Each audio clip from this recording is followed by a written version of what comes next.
Je n'aurais jamais cru me retrouver à étaler les problèmes de mon mariage sur Internet. Et pourtant, me voilà, à 36 ans, à voir ma vie s'effondrer à cause de l'argent, des mensonges et de la trahison. Mon mari, Tom, 39 ans, a 2 enfants d'un précédent mariage, Jacques, 14 ans, et Emma, 12 ans. Pendant des années, j'ai accepté qu'il passe avant tout, faisant de mon mieux comme belle-mère tout en mettant de côté mes propres rêves. J'ai toujours rêvé d'aller en Europe, et surtout en Italie, un rêve que je partageais avec Tom bien avant notre mariage. Pendant des années, il m'a répété que c'était trop cher, qu'il fallait se concentrer sur l'avenir des enfants, leurs études et nos autres responsabilités. Nous avions un compte épargne commun, 42 000 $ patiemment constitué pendant 3 ans, fruit de nos sacrifices et de notre planification.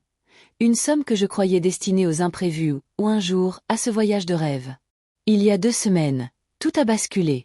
Tom a évoqué l'idée de puiser dans notre compte pour les enfants, et je l'ai cru, pensant qu'il s'agissait de quelque chose de banal, comme des fournitures scolaires ou du matériel de sport.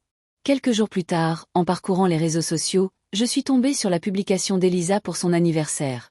Une fête somptueuse dans un lieu luxueux, avec un orchestre, un traiteur, une décoration fastueuse et un message remerciant Tom d'avoir fait de son 38e anniversaire le plus incroyable de sa vie, avec un voyage surprise en Europe pour elle et les enfants. J'ai eu le cœur brisé. Les 28 000 $ de nos économies communes avaient disparu, dépensés pour ses rêves, pas les miens.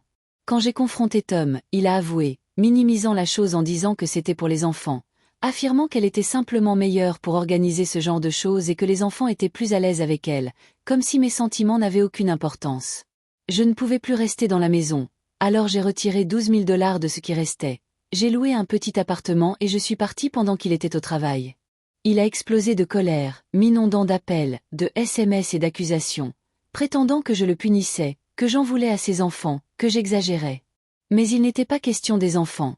Il s'agissait du fait qu'il privilégiait le bonheur de son ex-femme à nos objectifs financiers communs et à mon rêve de toujours.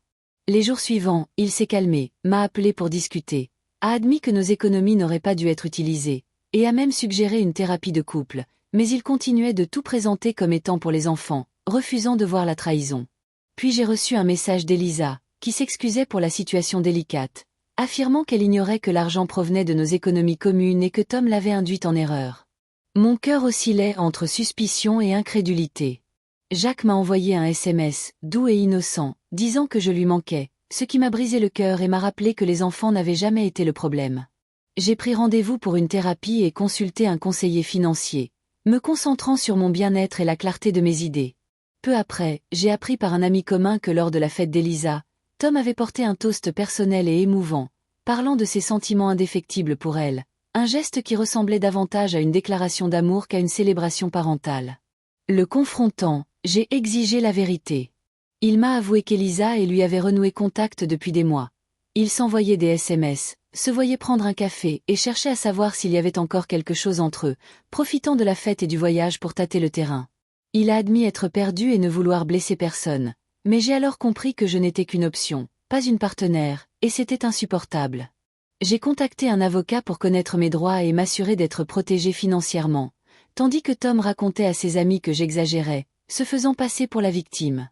Je suis restée dans mon appartement de location, me concentrant sur ma santé mentale et essayant de gérer mes émotions, réalisant pour la première fois que je prenais des décisions en fonction de mon respect pour moi-même.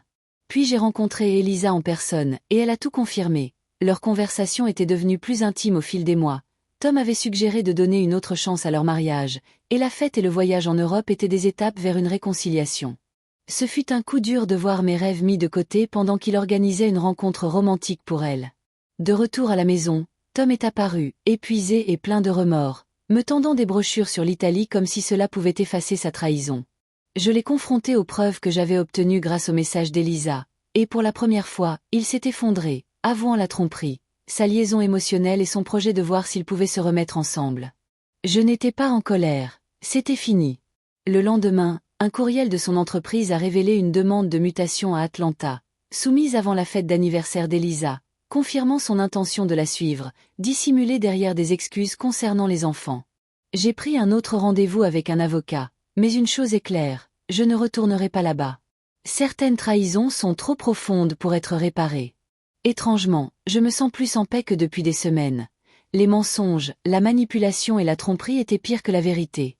Maintenant, avec cette vision claire, je peux enfin aller de l'avant, chercher un foyer permanent, envisager ce voyage en Italie seul et oser rêver à nouveau des rêves qui ne dépendent pas des promesses de quelqu'un d'autre, des rêves où je passe en premier, car j'ai appris que ma vie, mon bonheur et ma valeur ne peuvent être mis de côté, ignorés ou bradés.